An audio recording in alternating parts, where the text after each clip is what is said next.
he and I met, and we talked for an hour and a half in the corner office of Varney and Associates. Now, I had never been inside of an accounting firm before. I certainly did not, that was not my passion.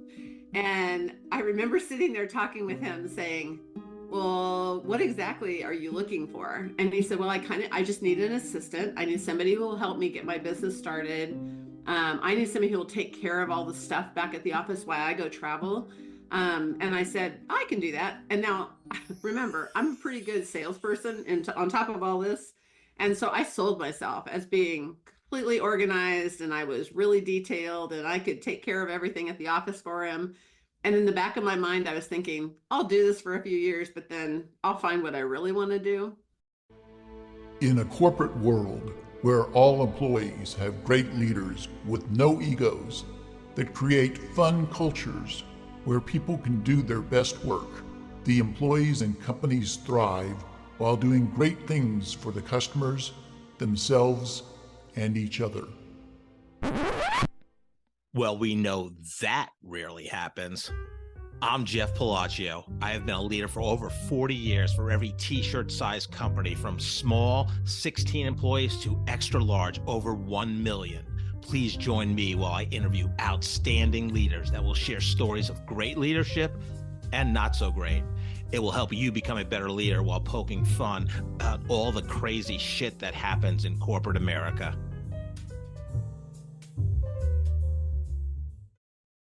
Hi, I'm Joe Deshawn, and welcome to the Corporate Couch with Jeff Palacio. Today's episode is brought to you by ExecHQ, a C-suite fractional firm providing elite executives for your business. Today, Jeff is interviewing Sandra Wiley. Sandra is president of Boomer Consulting Incorporated and a leader in the accounting profession with a passion for helping firms grow, adapt, and thrive. She is a co-developer of the Boomer Certified Consultant Program and facilitates regional and on-site sessions throughout the country. She is a founding member of the CPA Consultants Alliance, a certified Colby trainer, and is certified as a John Maxwell leadership consultant. She is also regularly invited to speak at national conferences where she empowers audiences with new ideas and a sense of humor. And Sandra is the author of the book, The Journey Ahead, a new roadmap to collaborate in your firm. Prior to joining Boomer, Sandra worked for over 16 years in the financial services industry in the areas of human resources, marketing, sales, training, and business development. Sandra is a graduate of Friends University in Wichita, Kansas, where she earned a bachelor's degree in human resource management. She also graduated with honors from the University of Colorado School of Bank Marketing. You can learn more about Sandra at boomer.com. Let's listen as Jeff talks to Sandra.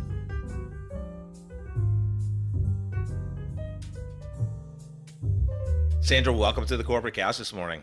Jeff, it is a pleasure to be here. Thank you so much for inviting me. I love this. Oh, it's going to be so fun. Prior guest on the Corporate Couch was Jane Detterding, chairman of, I'm going to forget the name of her bank, but outside of Wichita, Kansas. And she emailed me in August, and you were included and said, you have to meet Sandra. So we had a chat back in late August, and very excited to talk to you because over 100 interviews so far on the Corporate Couch, and your career journey is just amazing.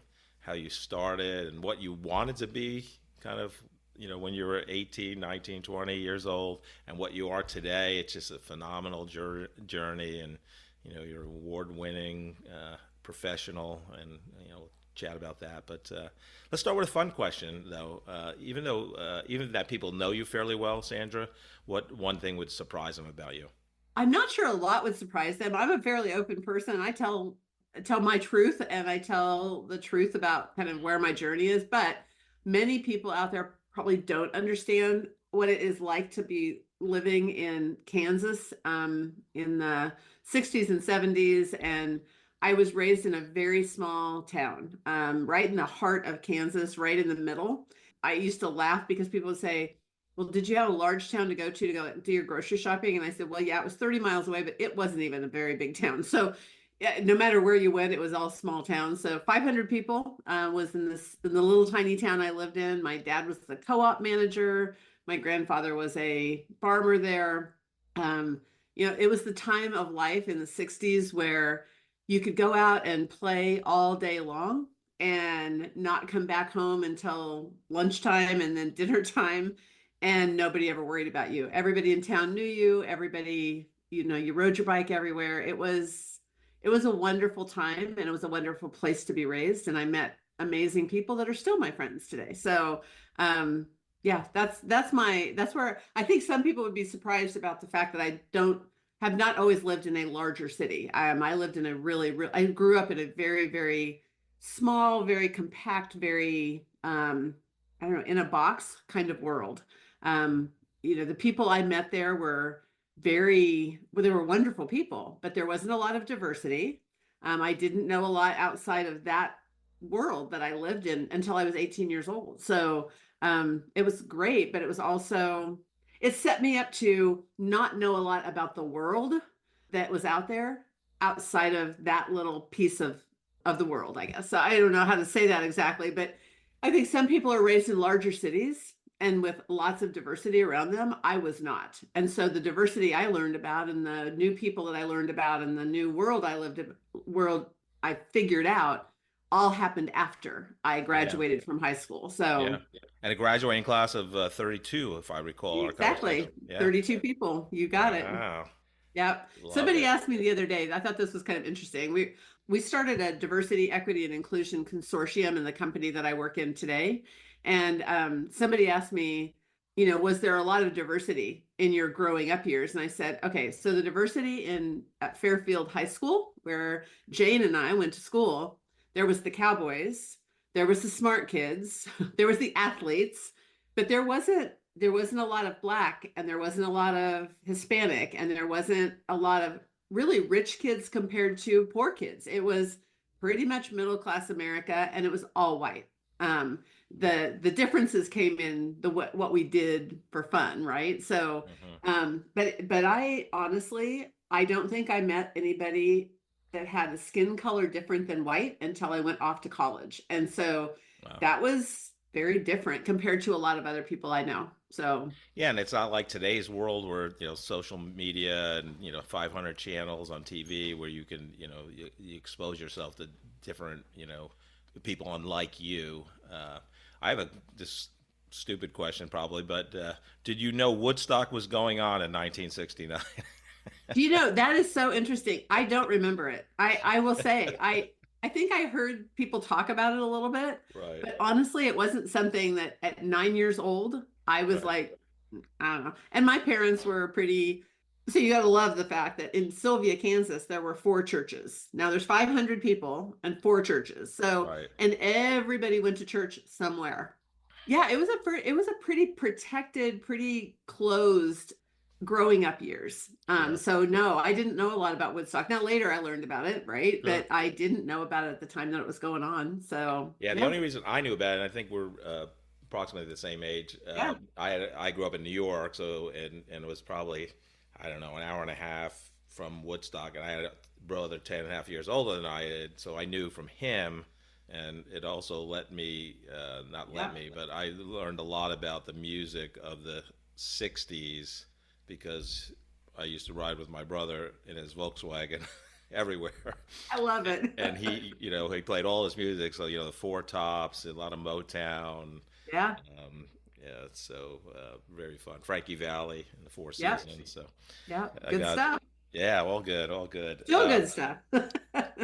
So, anything else was fun for you growing up? I mean, yeah, it was a different time. You ride your bike all day, come home for, a lunch and a dinner. Your parents didn't know where you were, but anything, what was really fun for you growing up? Anything?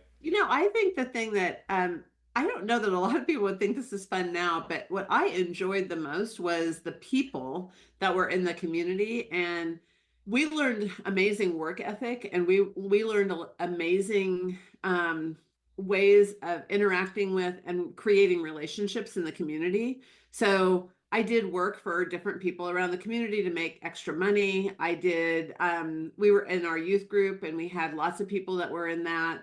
I had a singing group that I was a part of in our church, and we had other people from other churches that were in that. When I did go off to high school, the 5 towns that kind of fed into the one high school we went to, I got to know lots of people from all the other little towns around. And I think I didn't know it at the time, but looking back on it, I'm a really good relationship maker. And I love to interact with people and I love to get to know people. And that all started when I was a kid. That all started back in the days when you didn't have a lot of TV to watch and electronics to play on, and you had to get to know people. And so I became a master at not really interviewing, but talking to other people and finding out and being curious about them. And that helped me later down the road. I didn't know it was going to help me, but that was really, for me, that was fun. And as far as other fun things, I was in every athletic thing that there could have possibly been. I mean, we played softball in the summer. I played volleyball. I played basketball. I was in track.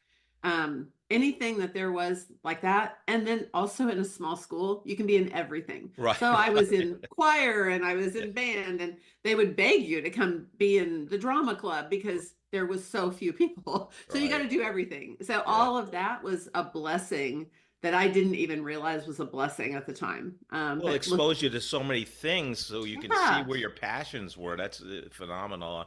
You know, we grew up in an era of, sports specialization for kids. I mean, Yeah. I think it's, yeah, it's Yeah. just, different time. It's all good. It was different times. And Yeah. I obviously, you and I have both raised children, right? So Yeah. I've gone through both. I was in the situation way back in the day when I did everything and my parents took me to everything. And then when my children were being raised, it was a specialization. My kids weren't in everything. My son was basketball, my daughter was dance, and my other daughter was swimming.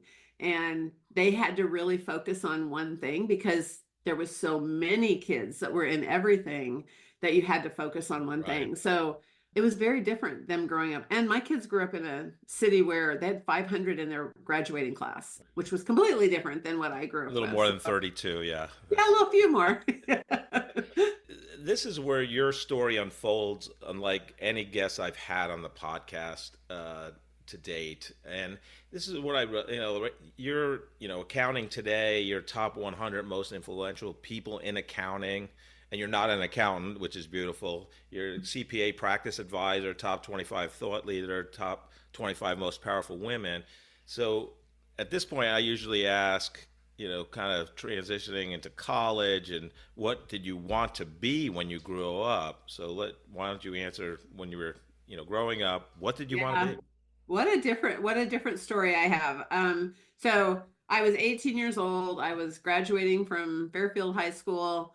I went to Colby Community College, was the very first kind of touch point that I had. And I got a music scholarship. I was going to be a music teacher. And what I really wanted was to get married, have babies, be a wife, maybe be a teacher, but only if that fit into the family dynamics. But that was really that's what I hoped. And my mom was an amazing mother, and I would have loved nothing more than just to be her. Right.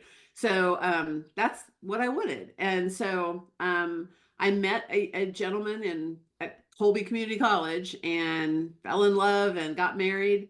And he said, "Hey, I have a contact out in Reno, Nevada, and we should move there." And I said, "Okay." And at 18, you're just kind of going, "I'll do whatever." I'll do whatever. I mean, somebody said, "Didn't you put any thought into it?" I said, "None." I just went, "Sure, let's do that." So we got married after 1 year of college. He had 3 years of college. I had one.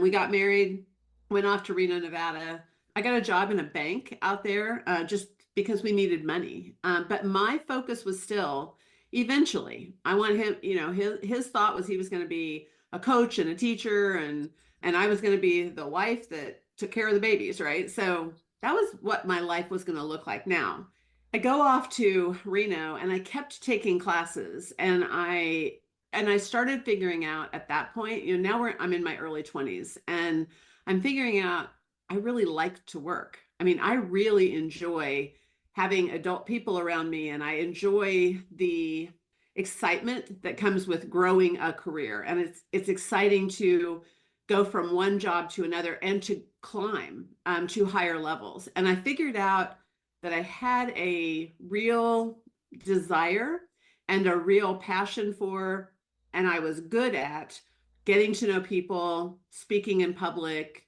I enjoyed the classes that I took around people. So human resources really started pulling me in that direction, which I'd never even thought about before. I'll tell you, it was like a 10-year journey in that first marriage that I had. I call it my starter marriage, not because I don't want to make it sound like it's a horrible thing, because it wasn't. I had two wonderful kids out of that. I learned a lot about myself. I was living away from home during that whole 10 years. And we came home for visits, but pretty much I grew up in that 10 years, right? And I figured out, you know what? I like to work and I like to have a career and I am good at it. And I really love to be around people. That marriage that failed. And I came back to Kansas and I thought, so I still didn't have my degree yet. I'd taken little classes along the way, but I'd never gotten my degree. And all of a sudden I look in the mirror and I think, okay, I've got to raise two children and I don't have a degree and I'm really not in the career that I want to be in.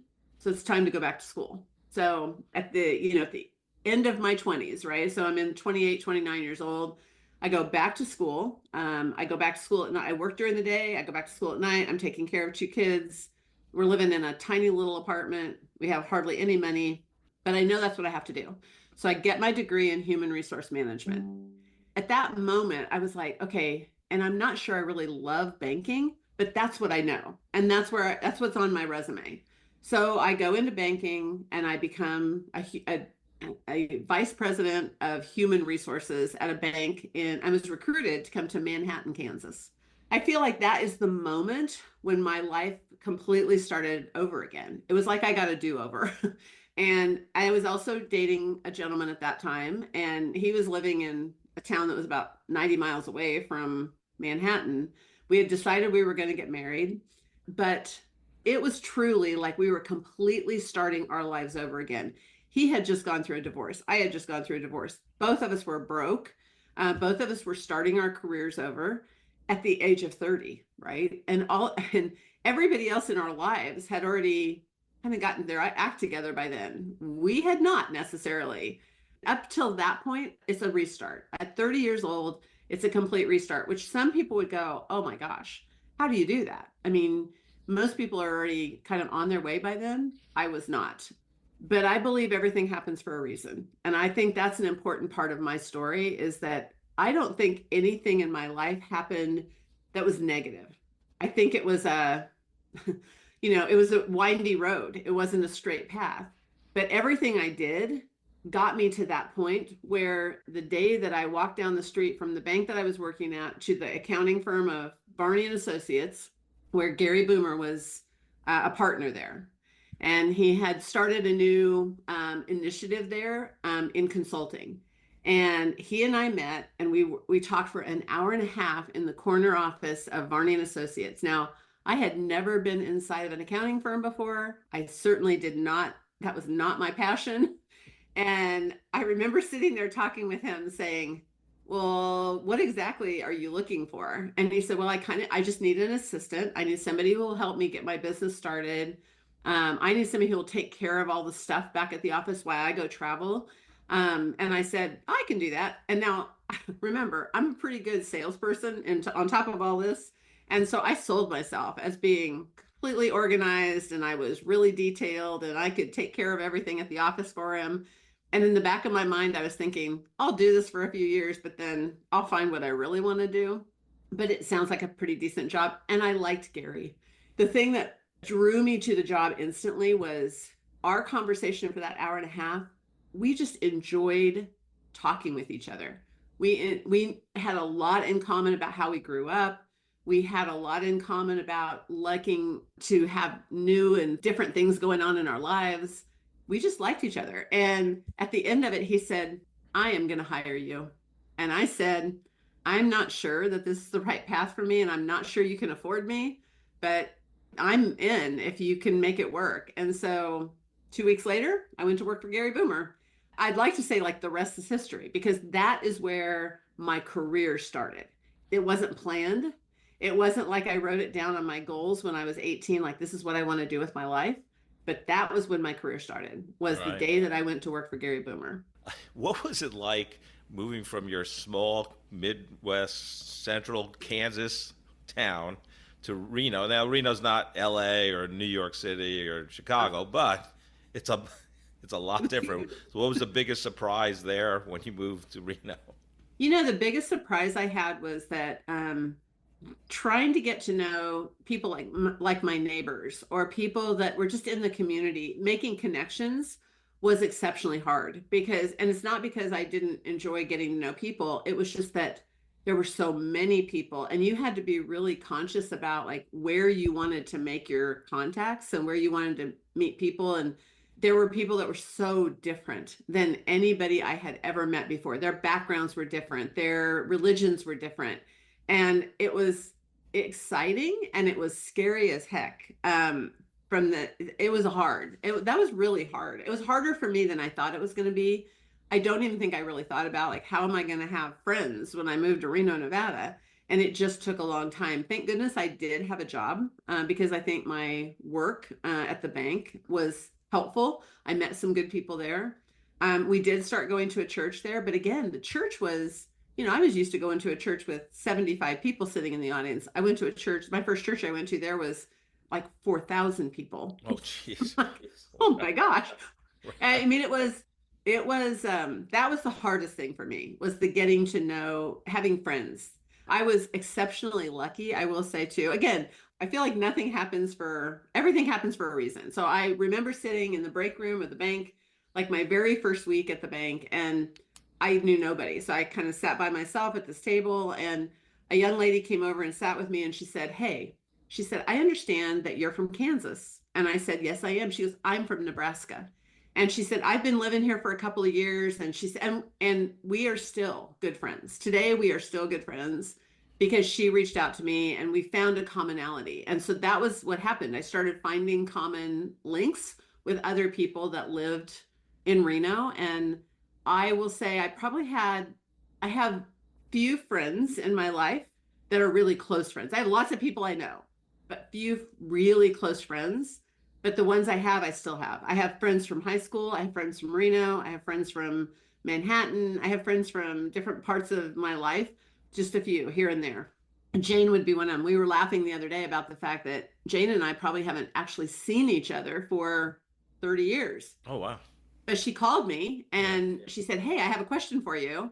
And it was like we had just spoken yesterday. So, you know, there's every once in a while you find those kinds of people in your life. And I found even a few in Reno, Nevada. So, but Reno Nice. that was probably the hardest thing to get to understand and to figure out was the relationships and friendships in such a large population for me. And you're right, it wasn't LA or New York, but it was still quite a lot larger than what I was used to. Yeah, So, sure. So what I love too is you get this meeting and remind me again how. So you meet with Gary Boomer and how that all happen again?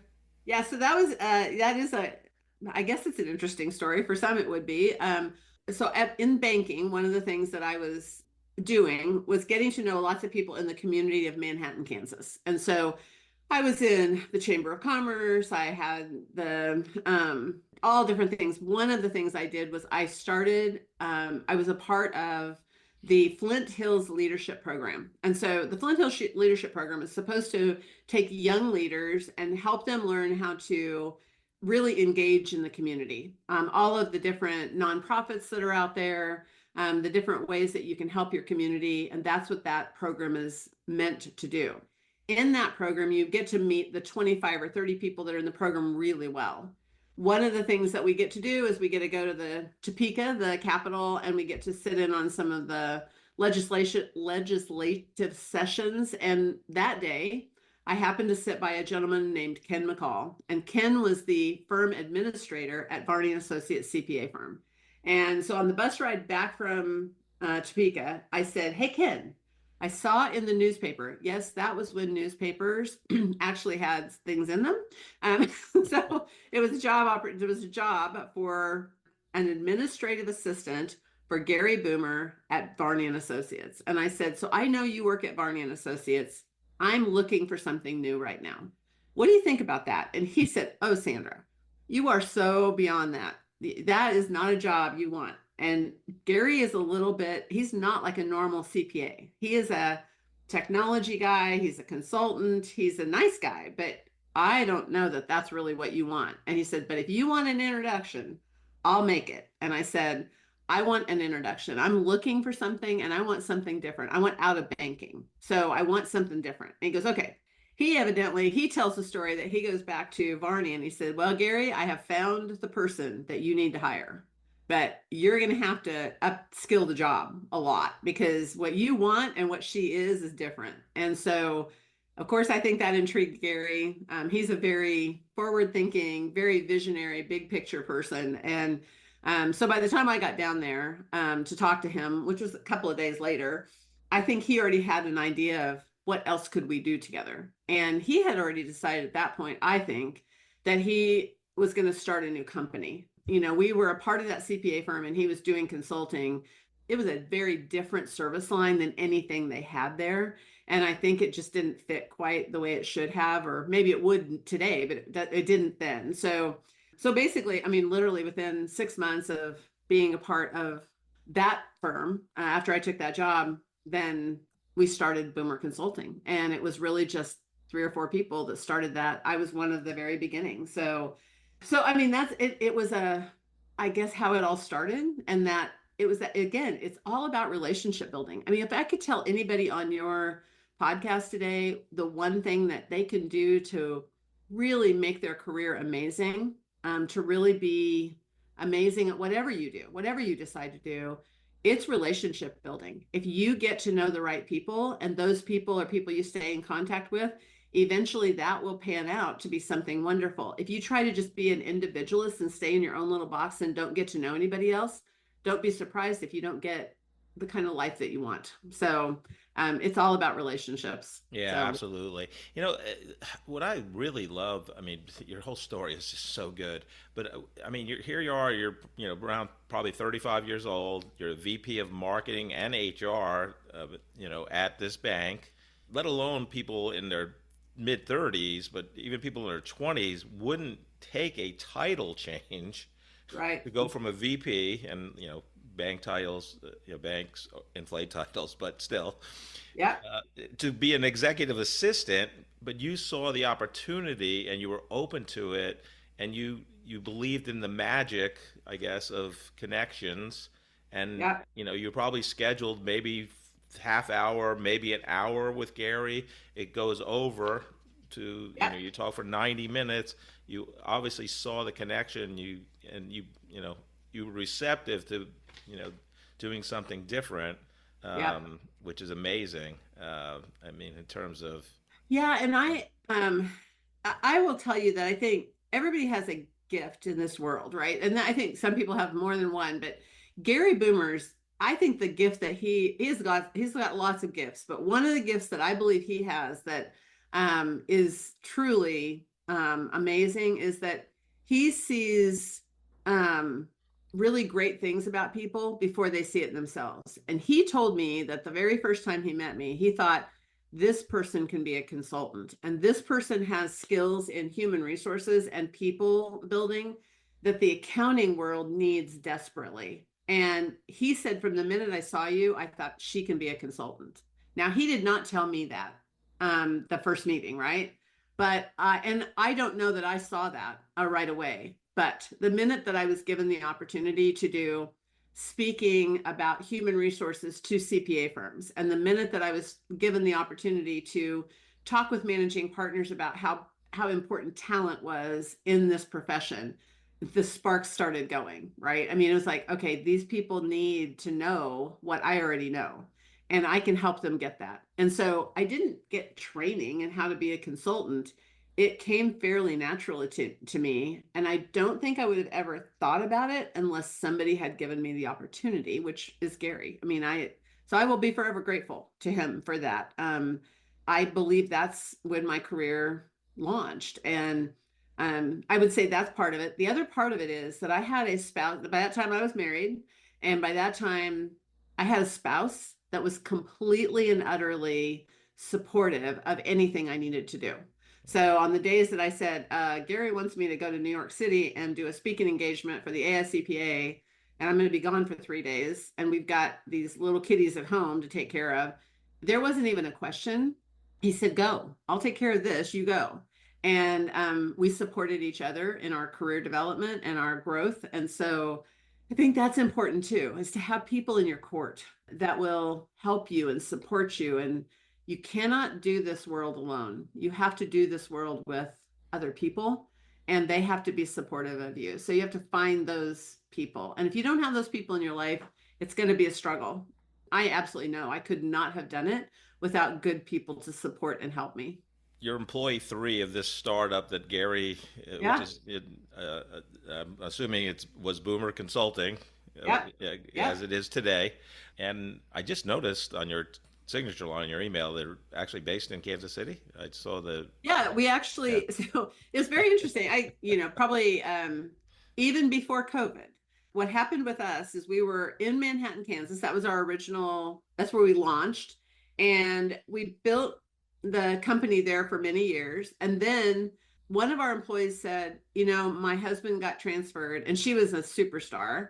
And so she said, I think I'm going to have to quit. And I said, why would you quit? Just work from home. And that was when work from home was just starting, right? So she moved off to, I don't know, North Carolina, and she just kept working. And then another guy came and said, my wife just got transferred to Kansas City. And we said, we'll just work from there. And then Gary said, I think I'm going to move to Kansas City. And so it all just kind of started fragmenting. And then over time, probably back in maybe 2015, because it was before COVID, we just said, close the office in Manhattan, everybody go home and just work from home. There's no reason why we have to have an office. And so we started an innovation center in Kansas City. So that's our home office, I guess. right. But all of our employees work from home.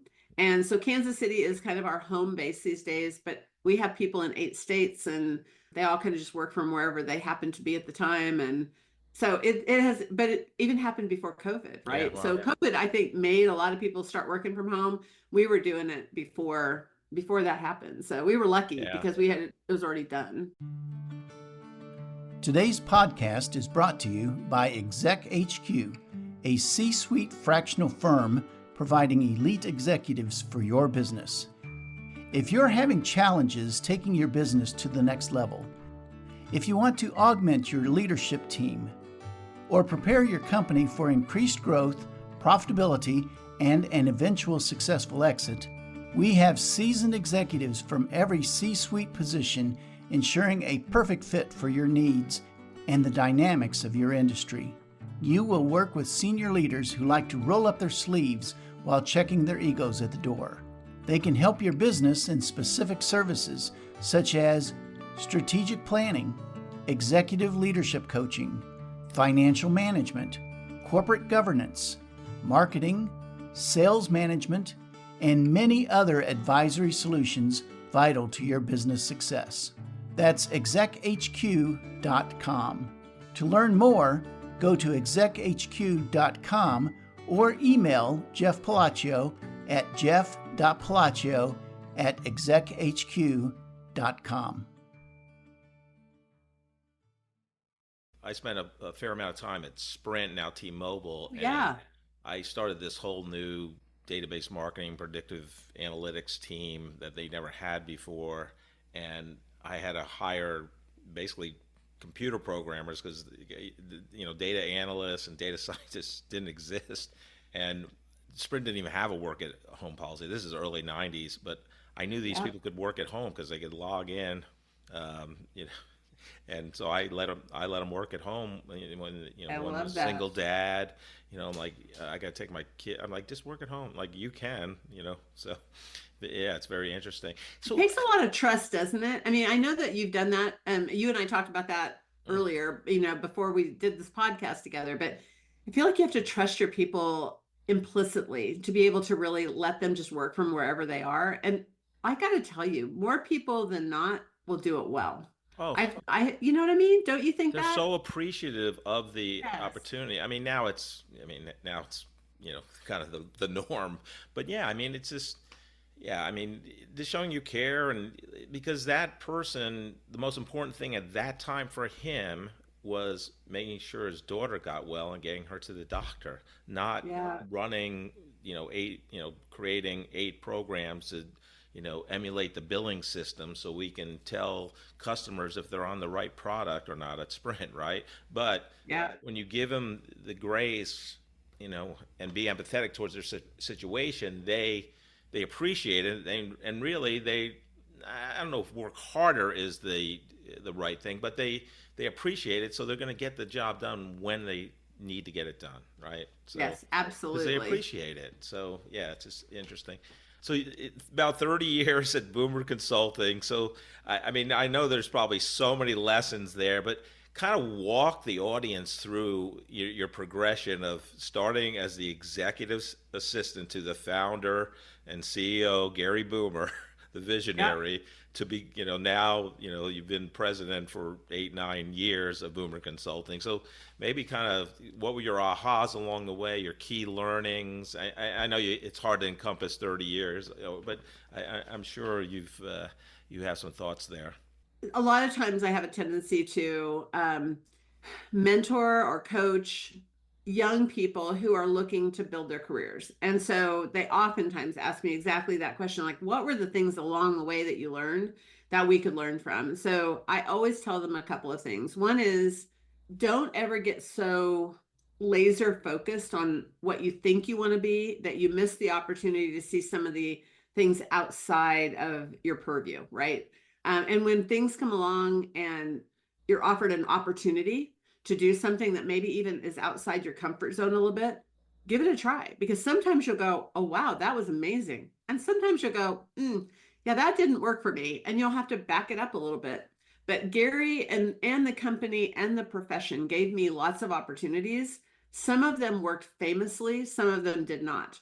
But if I hadn't tried, I would still be sitting at the bank, right? If I didn't Right. open the door and walk through, I would still be sitting somewhere and probably not have the career that I have today. So, first thing I would tell you is walk through a few doors that feel a bit uncomfortable and see if it'll work for you when you're offered those opportunities.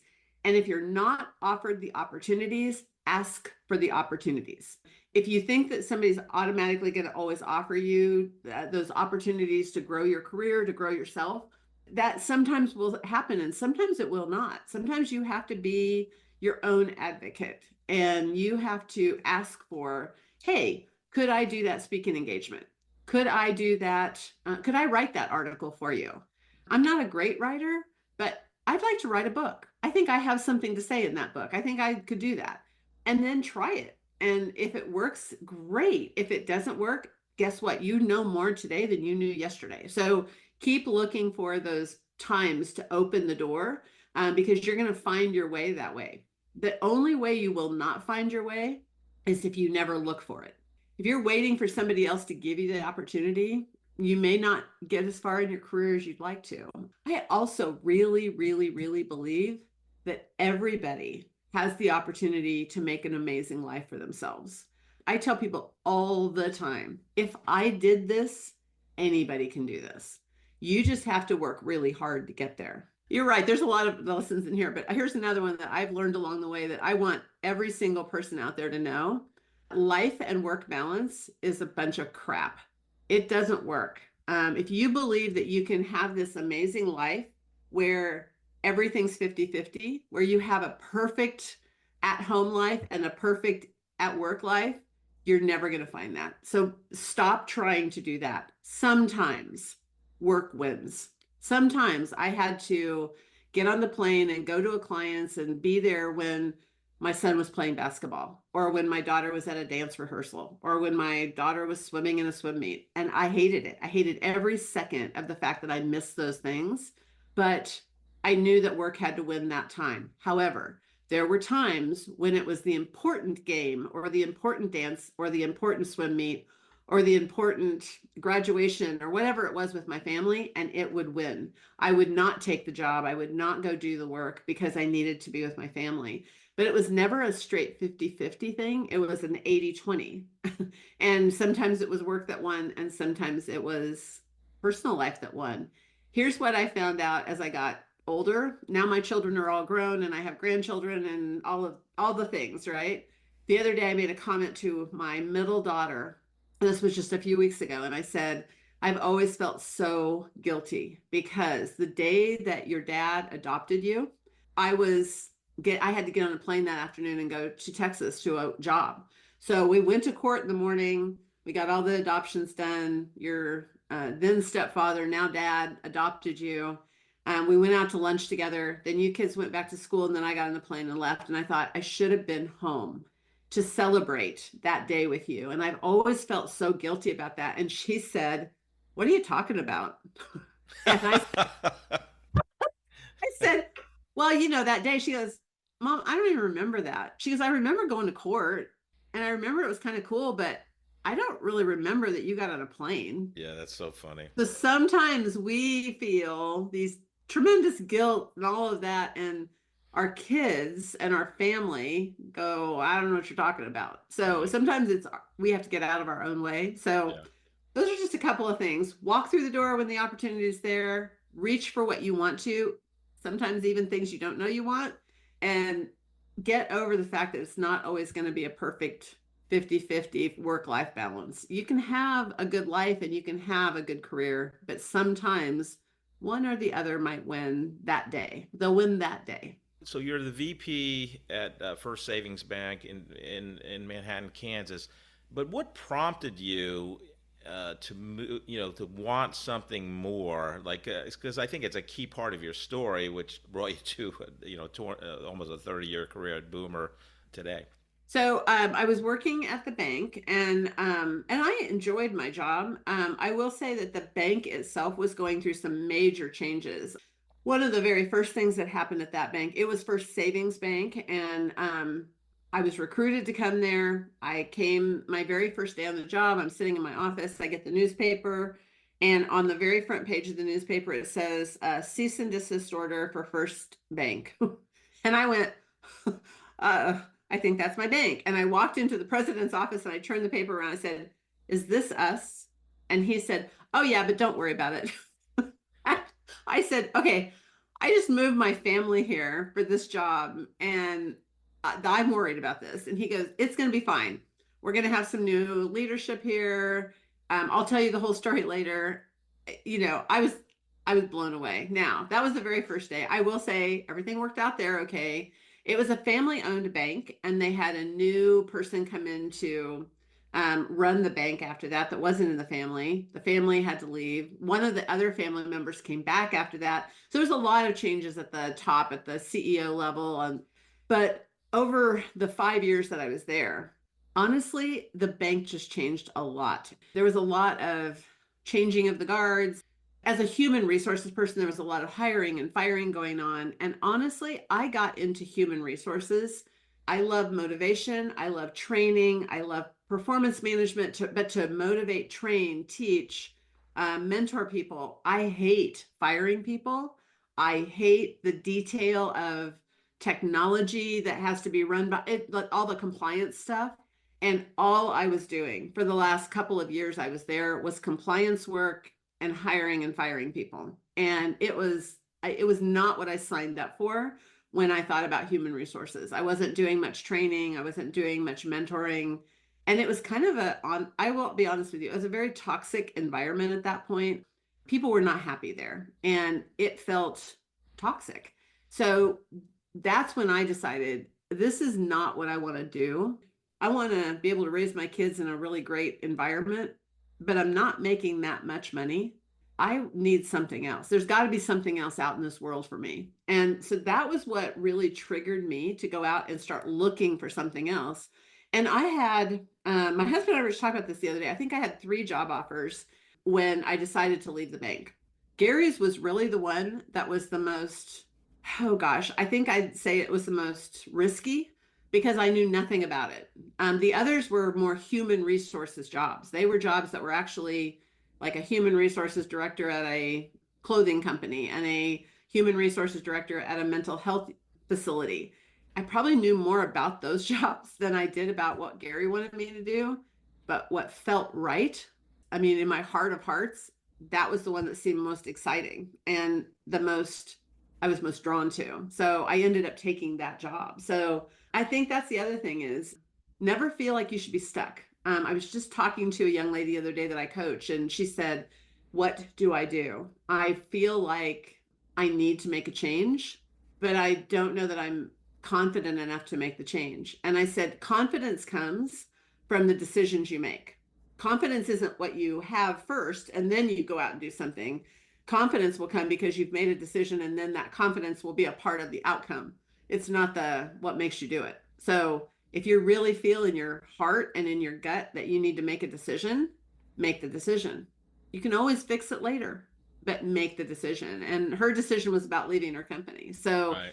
and I would tell anybody that. I don't think you wait to have confidence in order to make a decision. The confidence will come Right. because you've made the decision. I have to ask, since you mentioned it, when you were at First Savings Bank and you had to do a lot of firing of people, any crazy, funny stories in terms of firing an employee? There's always funny stories when you do firing, but I don't know that this was. It's the one that I always refer to as the one that breaks you when you're a human resources person. There's two that break you, and I've had both happen to me.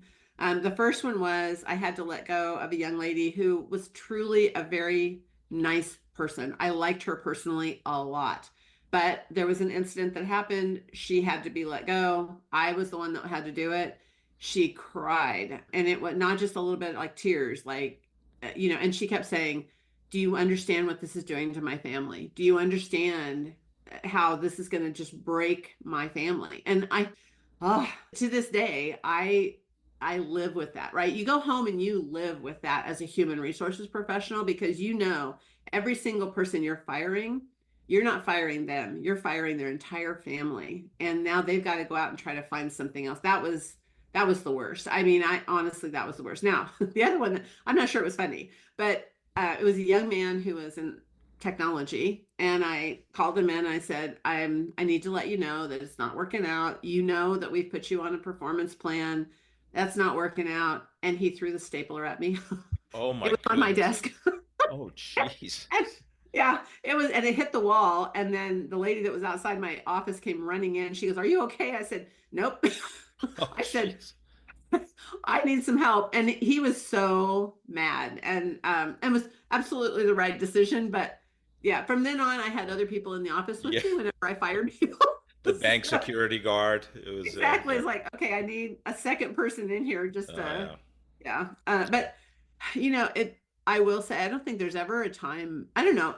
I'm sure everybody in this world that's had a management position has had to fire somebody at some point. I never want to let somebody go and make it be like no big deal, because then I've lost my emotional intelligence. Right. And I don't want to ever do that. But those are the two that always stick with me. Yeah, yeah. One that I was fear of my life, and the other one that I just felt awful still for. Now, at the end of the day, both of them, I always watch what people happens to them afterwards. And in both cases, they came out just fine, right? They found other opportunities that were better for them. So, but it's hard. Yeah, it's so hard to do, and I totally agree. And I do believe that in their heart of hearts, they knew they weren't in a good place. Right. And it always works out, but yeah, it's hard. It's not a fun thing to do. Um, Absolutely. so in your background, we're on video here. There's at least 200 plus books, Yeah. and there's two large bookcases behind you. Uh, did you? At what point did you want to become an author? Because you've published two books now, and I think you Yeah. have a third one in mind. But was that kind of an aspiration early on in your career, or it just kind of came to you? I've always loved to write. So I've journaled most of my life. So I've always liked to journal because that helps me get clear my mind, and it helps me clear my thought process for a lot of things that I do in my life, whether they're personal or professional. But I really enjoy the idea of writing something that will inspire other people to either do their work better or to think about people differently or maybe think about their career differently. And I feel like a good way to do that. I love the fact that you're doing podcasts because I think that's one way that we get people to think differently. I think podcasts are very popular these days. I think blogging is another way that we can do that. Important. But writing a book feels like you put a stamp on it for a longer term. And so I felt like that I needed to do that. And I've always laughed about the fact, I will say, Gary keeps wondering when I'm going to write the smut novel because I've always said, I want to write a book. And he's like, well, I've got all kinds of ideas for you to write a book. I said, yeah, but you want me to write business books. I said, I'm thinking I have met enough weird people in this profession that I think I could write a really good smut novel that somebody out there would want to read about accounting. You can be the John Grisham of the accounting novels. Yeah. Like he's the legal profession. Yeah, there Exactly. you go. But I have always loved to read. I will say that I love to read, and I like to read both fiction and business books. I mean, I like both. I usually have a couple of books going at a time, but there's other books in my head. I'm not sure I've totally figured out what the next one's going to be, but I do think that's going to be something about resilience. How do you build a resilient life? Things aren't always going to turn out the way you want to, but how does the resilience that you can build help you recover and it actually come out better after hard things happen? Sandra, I love helping two groups of people, and I think you have addressed maybe both groups throughout our conversation this morning. But one is that recent college graduate, they're 22, 23, 24, 28, whatever. Yeah. They have no idea how to get a job, I don't think. Most colleges, universities don't teach that. But what's your advice to them to obtain that first professional job as well as starting their professional career post-college? Yeah, it probably depends on what they're graduating in. But one of the things that someone told me years ago was to read the book, What Color Is My Parachute? And it's an old book. I mean, it's a very old book, but it talks about how to decide whether you're more of a corporate person, someone who likes that corporation, or someone who would prefer being in more of a small startup kind of company. And I think it's important for you to do a lot of a self-assessment and figure out where you really want to try to play. Because for me, there's no question. When I read that book and I went through all the assessments and I really went through the thought process of where do I want to be, it was not in a corporation. It was in a small environment, more entrepreneurial environment. And so that was another reason that I probably looked more toward First Bank because it was a small bank.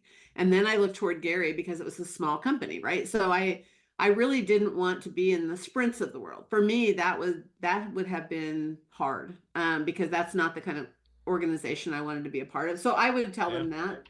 The other thing I would tell them is get a really good mentor or a coach right away.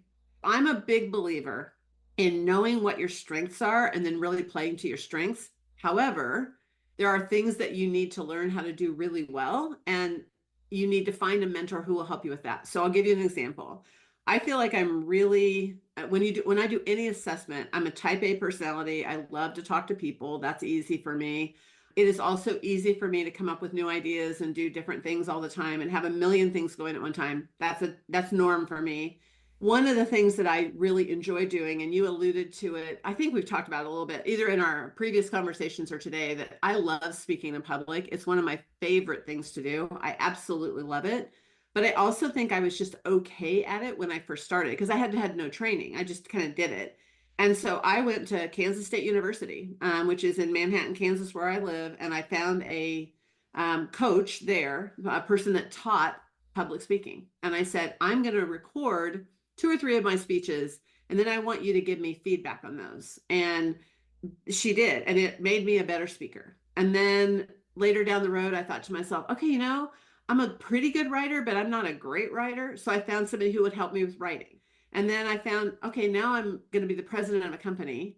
I know something about finances and I know how QuickBooks works, but man, I am not great at knowing the financial side of a company.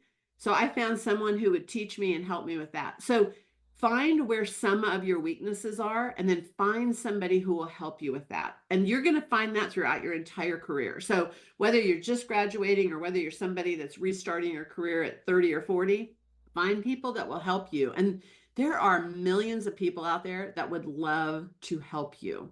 You just have to find your people and be honest with yourself about the stuff that you don't do well. And that's Right. okay.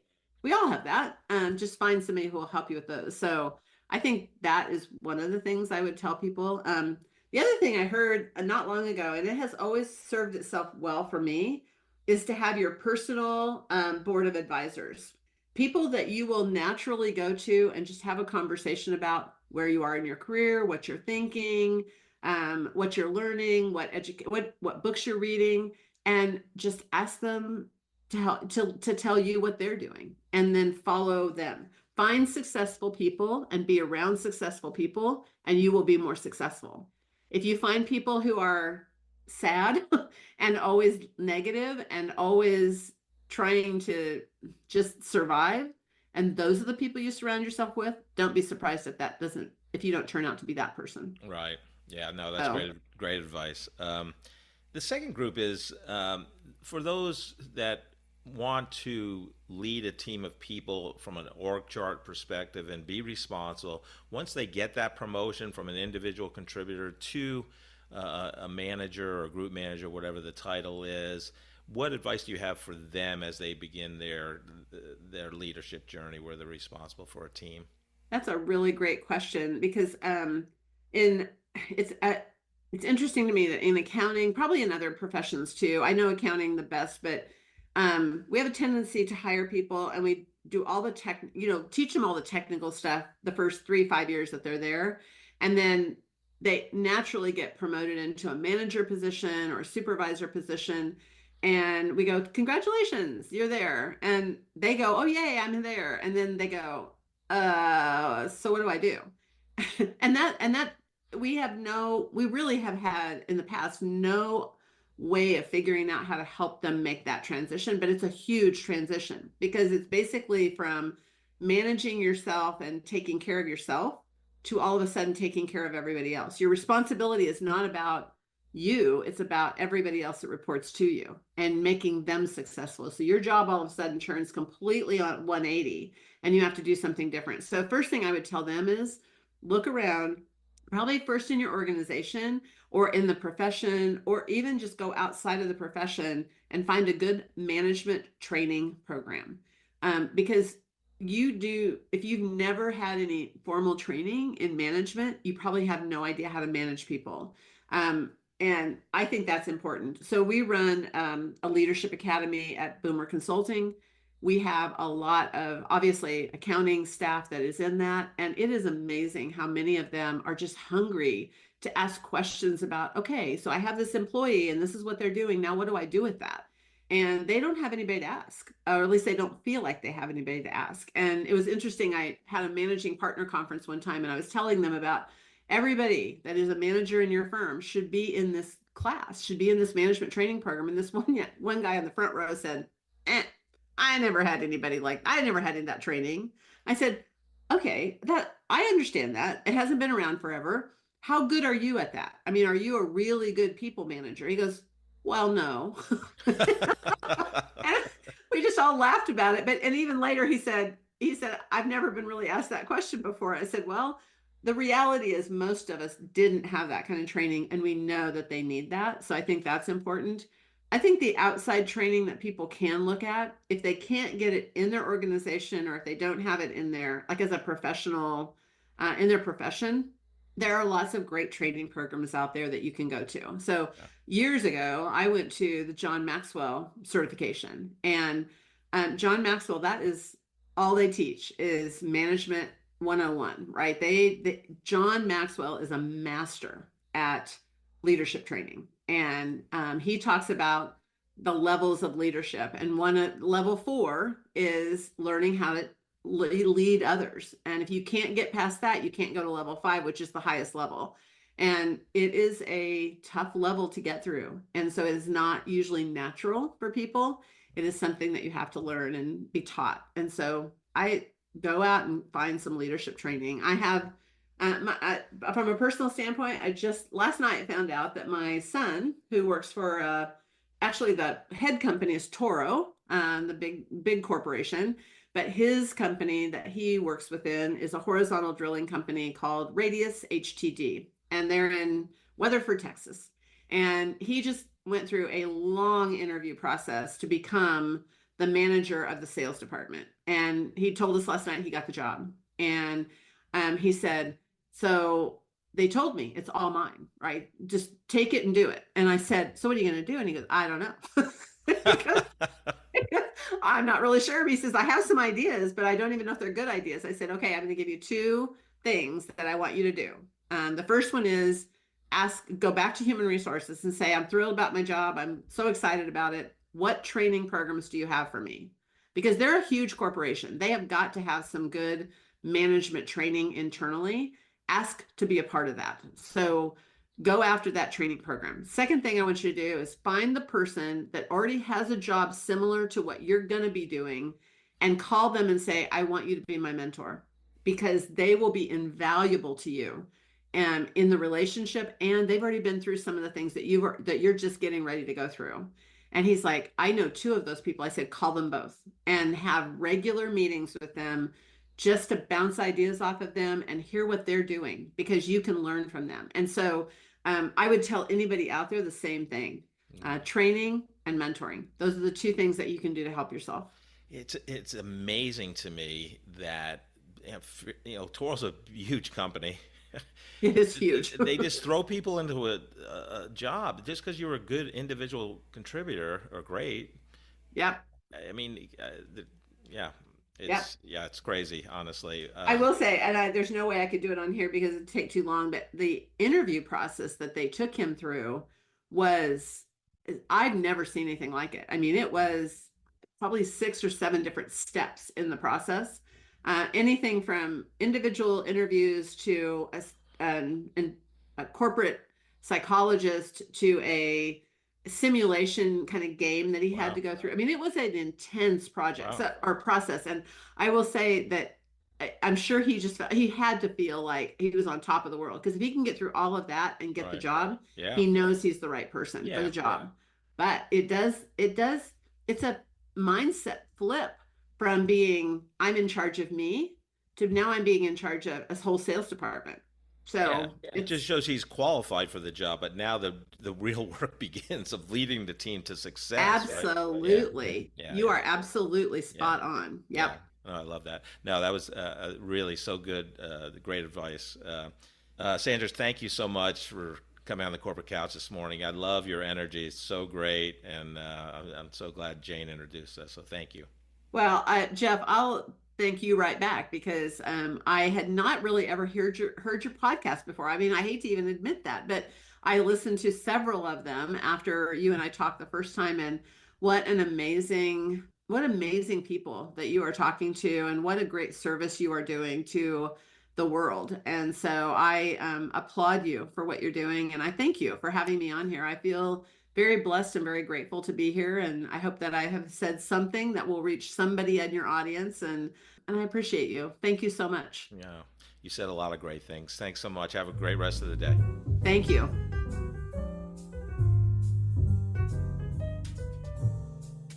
What great energy Sandra has. It was just a delightful conversation with her. I mean, I just so much love her story, because talk about zigzagging career.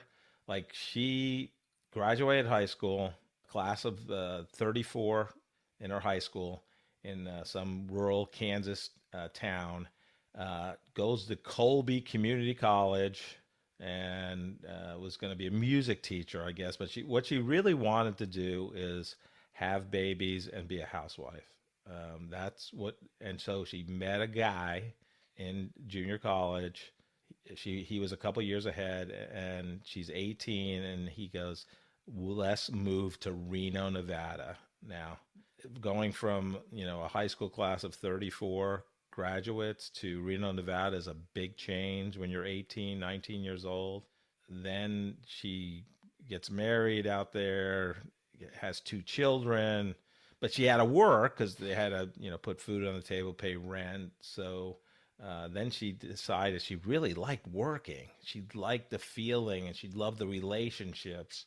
And then, it's just, and then gets divorced, and after 10 years in Reno, comes back to Kansas and basically has to reinvent herself. I mean, she said something to the fact, I started over again at 30 years old, my whole life. I had two small children. I was in an apartment. I didn't have a college degree. She went to night school to get her bachelor's business major in HR. And just, yeah, it's just incredible. And then she became VP of HR and marketing at a family run bank, which is great. I mean, and titles are titles, but I mean, still, yeah, pretty young age. And then she takes a huge risk to not only take a new position with Gary Boomer at a company was going to start. She goes from a VP to an executive assistant, basically Gary, the founder, assistant, and took a chance because she had two other job offers, both in the HR space that were very safe, probably good titles, good pay, and takes that job with Gary, and still there after 30 years, and her journey from executive assistant to now president of the company. I mean, it's just, there's so much good in this story. It's amazing. It was neat. Yeah. She essentially made that job for herself, Yes. right? Because the job was very much, the job description was very beneath her at the time, and so she had to form a job around it. It was another good case of somebody forming their own destiny. Yeah. Looking Taking for a risk. opportunities, Yeah. It Yeah. felt right, and she was excited about it. It was a great interview. I was struck at first by the similarities of her upbringing with my upbringing. That is, I grew up in a slightly larger town than what she did, I think, but the concept was still the same. That is, we all got on our bicycles and we rode into town and rode all over town and played with the friends that we played with.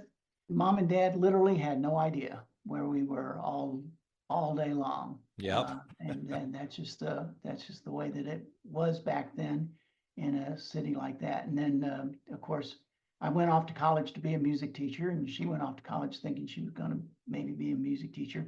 So there was that similarity. And then our lives diverged. She made some very specific decisions, and I made some very specific decisions that sent us on completely different paths. And one of the things that she said towards the end, where she was talking about that she liked being in the entrepreneurial space better than being in the corporate space. That is, not only did she like working, but she liked being around people. She liked the responsibility. She liked being an entrepreneur more than being in a big corporation. And I took the exact opposite approach. It took me a while to discover that. But what I ended up discovering was I liked being a small fish in a big pond much better than being a big fish in a small pond, because I was both at one time or another in my life. And I liked the security of a huge corporation. Being in the tech world, I liked the toys that I could play with, that we could afford to buy and I could program with and things like that. I liked the fact that the weight of the company was not on my shoulders individually. That is, I could contribute to the progress of the company, but there was no one thing that I could do that would actually move the needle very much in a company. And I found security in that, where she liked the idea that she could create an opportunity that would actually drive the company in a completely different direction if that was necessary. So it's just interesting. You use the word zigzag. We've talked about that before on the couch. That the people are going to be that way. People are going to people's careers are going to be that way. They're going to go in all sorts of different directions until they finally find exactly what it is they're looking for. Yeah, I know it's so apparent with all the 100+ guests we've interviewed so far. And I will say, I'm glad you took the career path you did, because you didn't, we wouldn't have known each other for the last 30+ years. We wouldn't have. I'm grateful for that. So the other thing I have to mention, we didn't talk too much about what Boomer Consulting is, but they do basically they work with accounting firms on leadership, process, compliance, things like that. Do a great job. But here's the other beautiful thing about Sandra. She has multiple times she's been awarded the top 100 most influential people in accounting, right? And she is not an accountant. She has no certifications she's not a CPA. She doesn't. So that's the other beautiful thing. She's that powerful in terms of influencing the industry. You make your own destiny. Yes. You make your own destiny. And I definitely see how that is, because I went back to college to get an MBA because I felt like I needed the credibility that an MBA put forward, because I was being essentially a computer programmer on a music degree, and that hurt, and so I felt like I needed that kind of thing. She didn't need that, but she got it anyway, and I think that's amazing. Joe, what leadership advice do you have for our great audience today? We are going to that great philosopher named Steve Martin. Steve Martin one time said, "A day without sunshine is like, night." Thank you so much for listening to this episode of The Corporate Couch. If you enjoy the podcast, I would love for you to take 2 minutes out of your day to rate us 5 stars and write a review. Please join me next week to learn from another great leader sharing their professional journey and insights.